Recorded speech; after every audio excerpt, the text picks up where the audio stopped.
Hello friends, welcome back to my channel. మంచి వింటర్స్లో చేసుకునే spring onion egg curry చేద్దామండి. చాలా టేస్టీగా ఉంటుంది, చాలా బాగుంటుంది. ఎవరైనా ఈజీగా చేసుకోవచ్చు 15 నిమిషాలలో. సో ఒక ప్యాన్లో కొంచెం ఆయిల్ వేసుకొని జీలకర్ర, ఆవాలు, పచ్చిమిర్చి అండ్ మనం స్ప్రింగ్ ఆనియన్స్ పైన వైట్ ఆనియన్స్ ఉంటాయి కదా, అది కూడా కట్ చేసుకొని వేసుకుందామండి. ఇంకా నార్మల్ ఆనియన్స్ అవసరం లేదు ఇందులో. నెక్స్ట్ కొంచెం పసుపు వేసుకొని ఆనియన్స్ని బాగా వేయించుకుందాం అనమాట. నెక్స్ట్ ఒక్క స్పూన్ అల్లం వెల్లుల్లి పేస్ట్, బాగుంటుంది టేస్ట్ అల్లం వెల్లుల్లి పేస్ట్ వేస్తే. నెక్స్ట్ మంచిగా చాప్ చేసుకున్న స్ప్రింగ్ ఆనియన్స్, ఉల్లి పొరక అంటాం కదా, అదే అనమాట.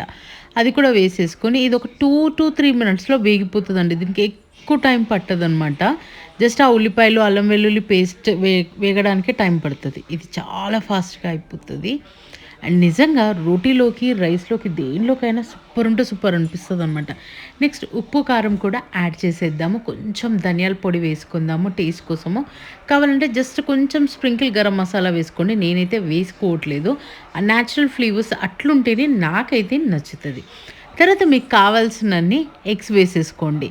నిజంగా సూపర్ అంటే సూపర్ ఉంటుందండి. ఇది జస్ట్ ఆనియన్ ఎగ్ కర్రీ లానే ఉంటుంది, కాకపోతే గ్రీన్ వెజిటేబుల్ అండ్ వింటర్స్లోనే దొరుకుతుంది.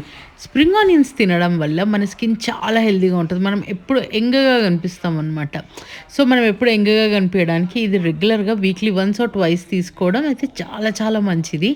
అండ్ వింటర్స్లో నిజంగా మన హెల్త్ని చాలా బాగా కాపాడుతుంది. ఇంతే అండి, ఈ కర్రీ రెడీ అయిపోయినట్టే. వైట్ రైస్లో పెట్టుకొని తింటూ ఉంటే ఆహా అద్దరహో అనాల్సిందే.